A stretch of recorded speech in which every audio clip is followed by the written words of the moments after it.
Do you think, Tony and yourself, if you were still involved, on a day-to-day basis, because I heard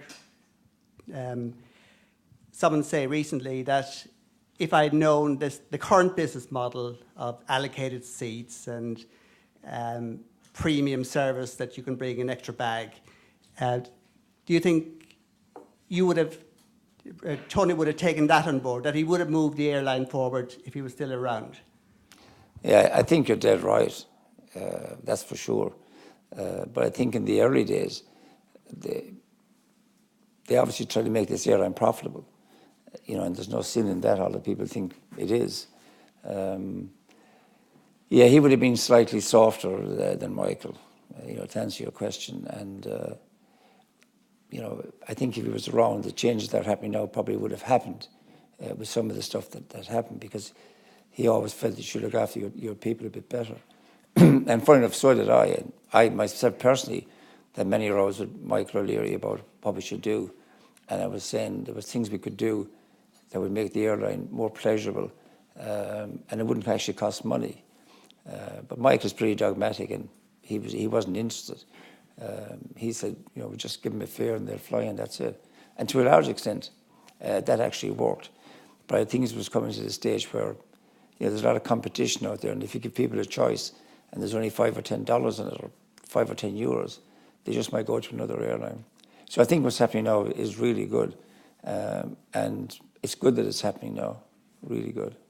What are the best methods to secure business with a potential client? Well, I think certainly in the aviation business, I think the answer to that is, and it would probably apply to anybody else's business, is to be able to deliver consistently on whatever you're selling them, and to be able to deliver it. I mean, in terms of aviation terms, the only people fly really is to get somewhere quickly, to boil it all down and to go on time. And I think they've done that because they have a 94% punctuality rate. It is probably the highest punctuality rate of any airline. And I think Ryanair didn't promise people too much, so their expectations were slightly different. But it said, we'll give you a low fare, we'll fly you safely from A to B, and we'll fly you on time. And it delivers that, and it does it constantly. So I think people could be rest assured that if they were going somewhere, they would go on time.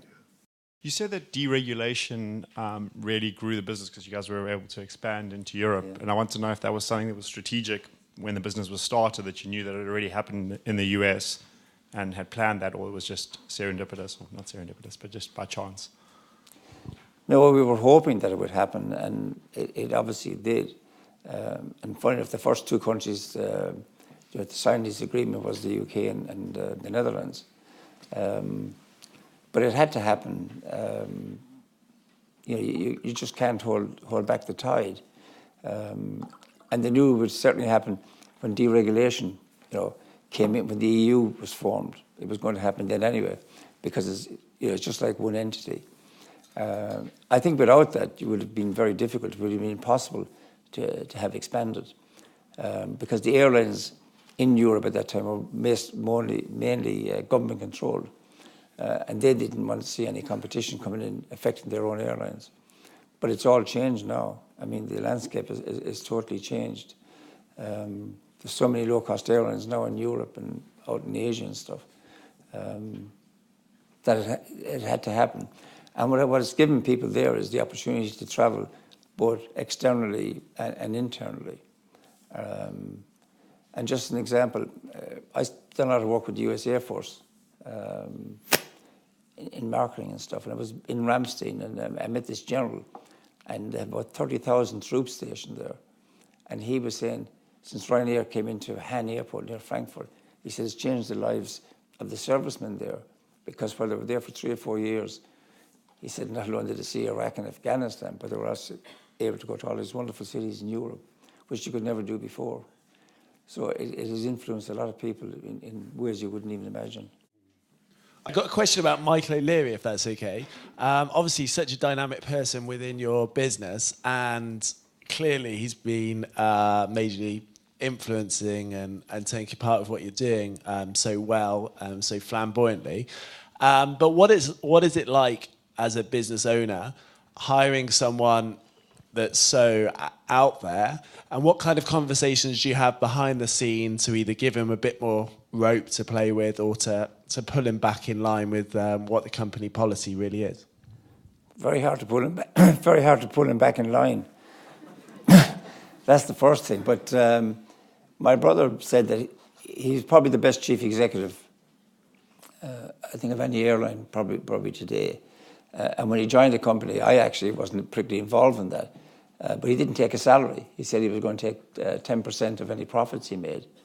So he was very hungry at the time to do it.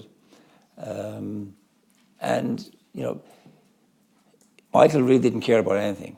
All he cared about was profits, basically. And that's what he'd done. And he did bring the airline around. But as I said, the airline is now 27 years old. So it's kind of grown up. So it's time for those changes that we just mentioned. But people knew where they stood with OLeary. I mean, that's for sure. The press knew where they stood or didn't stand. And he didn't take nonsense from anybody. He didn't take it from governments. He just, he was just straightforward and that was it. But he's very clever. And his big virtue is cost control. Cost control, which I think is important, the most important thing in any business. To the extent, of working out your margins. And today Ryanair has the lowest cost base, in fact, of any airline in the world. Low fares and low cost base will always win out. But Michael is Michael. They call him now Michael O'Reilly. But maybe we'll get him here to have a chat and he can really speak for himself. But you know where you stand with him, that's for sure. On that note, just before we go to this question, I'm just curious. I mean, when you when you've retired, when you're looking into something, do you have a paternal or an uncle relationship to the airline and feel yes to this and no to that? I mean, what's that like? It must be.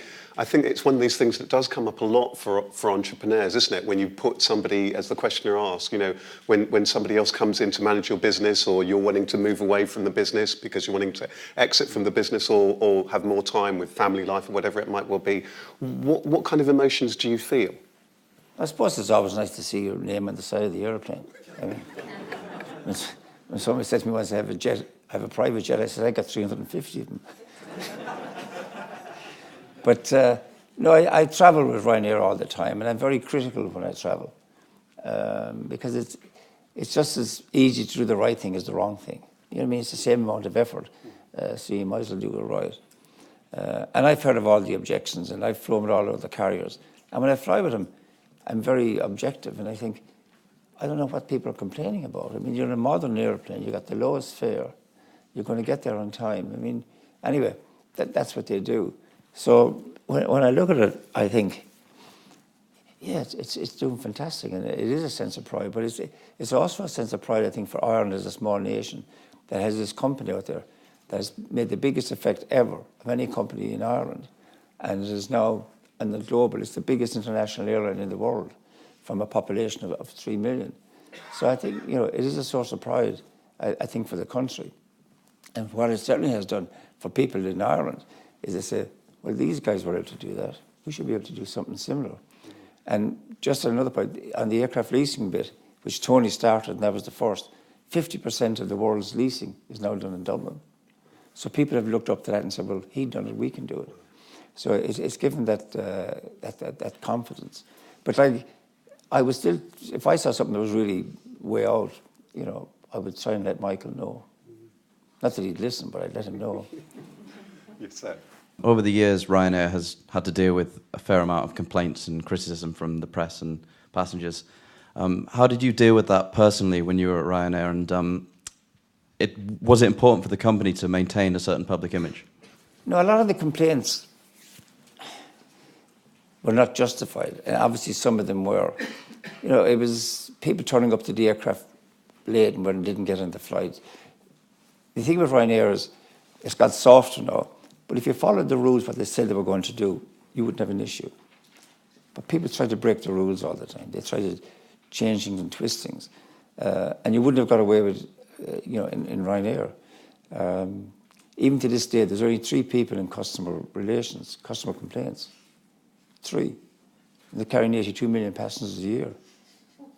And they have the lowest number of complaints. And they're answered within a week. You mightn't like the answer, but you'll get it. In British Airways, you could wait a month or 2 months before somebody would respond. But you're right about the criticism. We got it. We got it from TV. We got it from the media. We got it from everywhere else. But even at that stage, they say people are still flying with us. You've got to be doing something right if you're carrying over 80 million passengers a year. You can't fool the public like that.